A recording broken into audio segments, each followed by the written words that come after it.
Isang mapagpalang umaga po sa ating lahat mga kababayan. For today's video po, narito po tayo ngayon sa Barangay Poblasyon ng Kawit, Cavite. Ayan. Narito po tayo sa kanilang simbahan. Ayan po. At ang lugar po rin po ng Kawit ay isa rin pong makasaysayang lugar mga kababayan. Ayan, at tingnan po natin yung nakasulat doon sa lapidan na yon. Let's go.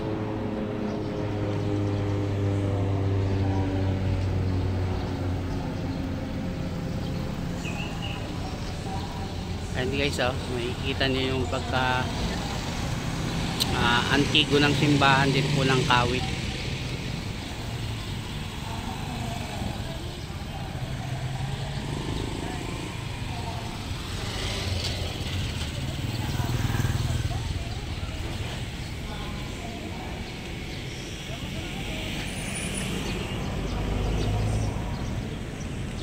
At ayan po yung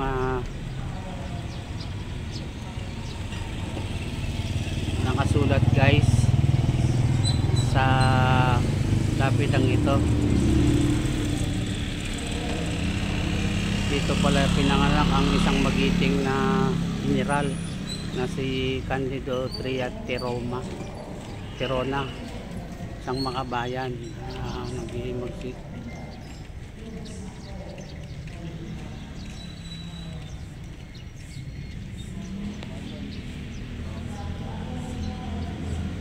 Ayan po guys. At lakad tayo doon guys. Libutin natin tong paligid ng simbahan.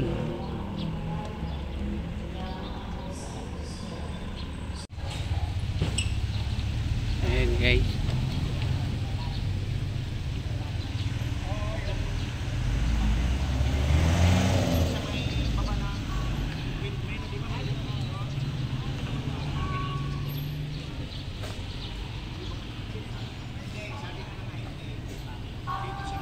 Ito yung pinakaharap ng simbahan guys.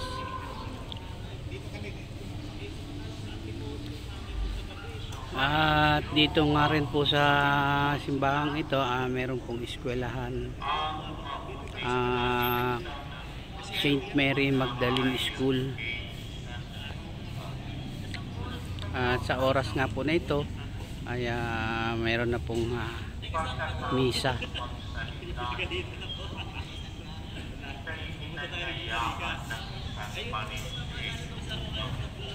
Ayan po si Kuya Wancho.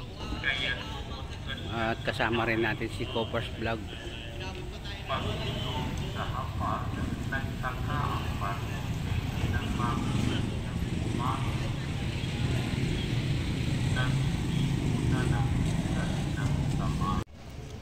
At ito yung sa kaliwang bahagi po ng simbahan.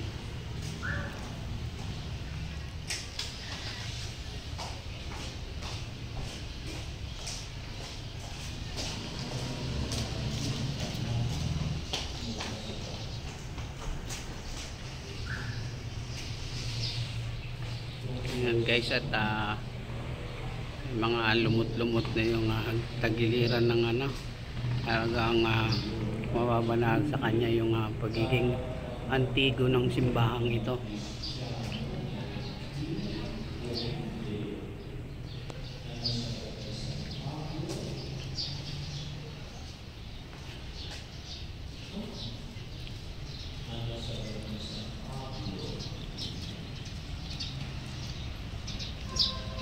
Kay Jesus hindi mahalaga ang huli at hindi huli. Hindi dito kay Jesus kung huli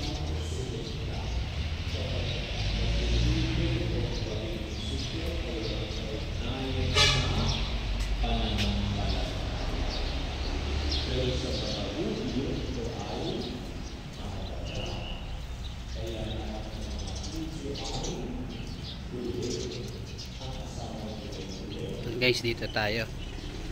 Labas ulit tayo. Ikot naman po tayo dun sa may kabilang bahagi.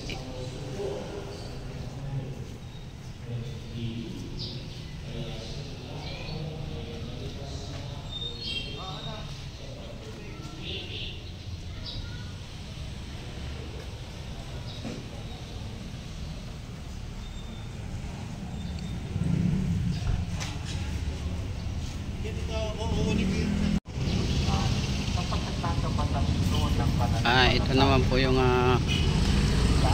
kabilang bahagi po ng simbahan, mga kababayan.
Sa paligid din po nitong simbahang ito, marami po mga residenteng mga nakatira rin po rito sa mga paligid.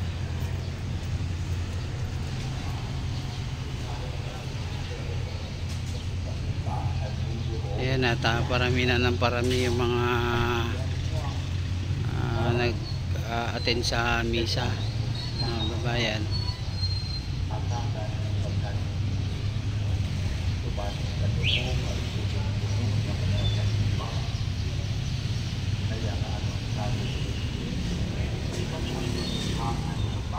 Ay nalilihan ng loob. Kung malinis ang loob, natural malinis ang labas. Pero kung malinis ang labas, ibig sabihin ba na malinis ang loob?